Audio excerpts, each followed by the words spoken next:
Space travel, heavy guns, and tons of exploration await you in Starlink Battle for Atlas.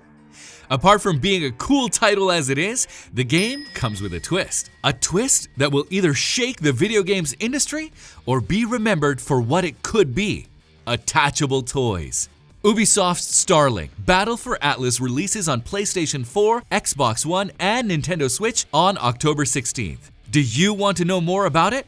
I'm Wes Malik, I'm somewhere on Facebook, from SegmentNext, and here are 10 things that you need to know about the game before you buy it.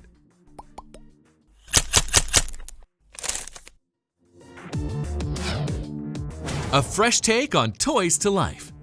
The main selling point of Starlink Battle for Atlas is its use of attachable toys. Think of it as Skylanders or Disney Infinity, but more impactful. Basically, when you buy the game, you also get a pilot, a starship, 3 guns, and a custom grip for your console of choice. With those, you can create the perfect vehicle in-game and mix and match guns with different abilities to get through tough situations.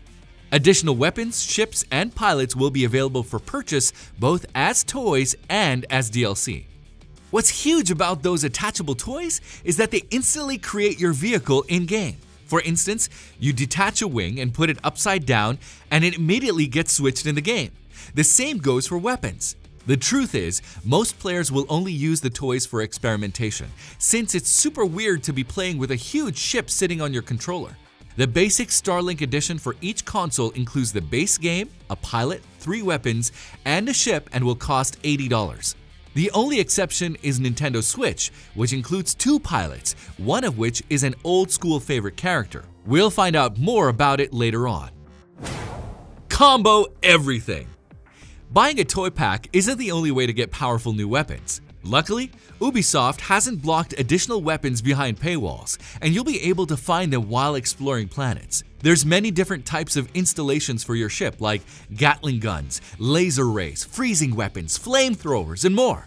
Each time you find yourself struggling in a fight, you can change your combos and finish it off easily. Wings and ships also have their own stats, and pilots have different abilities, so combine them in a smart way to get the most out of this game.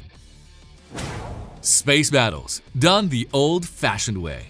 Watching Starlink Battle for Atlas for the first time makes you feel like you've been thrown in a classic arcade sci-fi shooter, but with absolute freedom. Think of it like Space Invaders, but in 3D, and with cool new abilities. Starlink shares similarities to games like Elite Dangerous or No Man's Sky in terms of space battles, but feels new to us due to its variety of different weapons and abilities. Even if you are just interested in sci-fi battles, there's something for you here. Movie-grade cinematics. We might not know enough about the story of Starlink, but it looks like it's more than a classic space shooter. The game takes us to the Atlas Galaxy, where a group of heroes is fighting against horrible foes in order to save their captain. Even if the plot looks generic to you, wait and see the cinematics. They look amazing.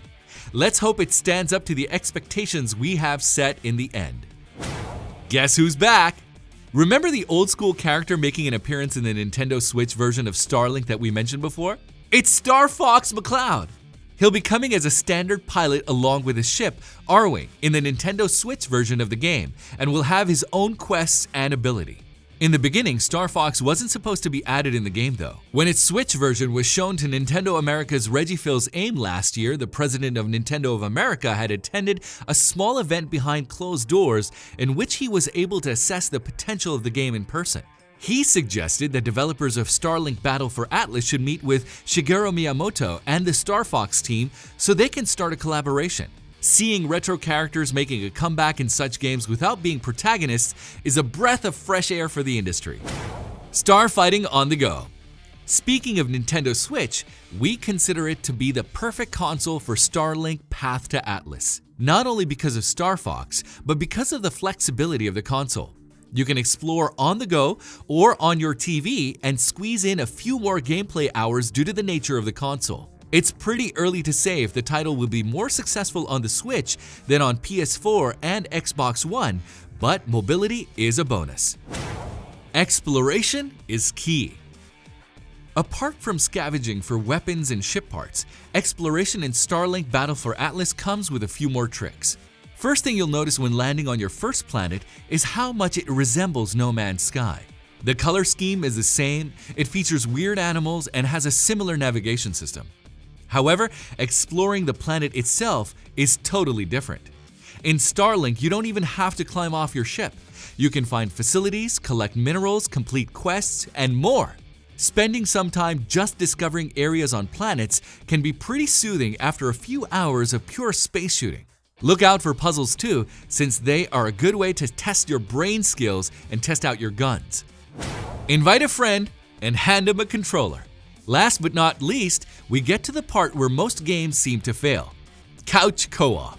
Starlink Battle for Atlas can indeed be played in two-person split-screen co-op. This means that both you and your friend get to create your own ship in-game, customize it as you will, and fight together. For some, split-screen gaming is over, but we say that the industry needed a console space shooter with such a feature. We can't wait to test that out. Were those things enough to intrigue you and make you want to try out Starlink Battle for Atlas yourself? Do you think it can stand tall to the autumn competition? Let us know in the comments below. If you found this video informative, give us a thumbs up and subscribe for more like this. Until next time.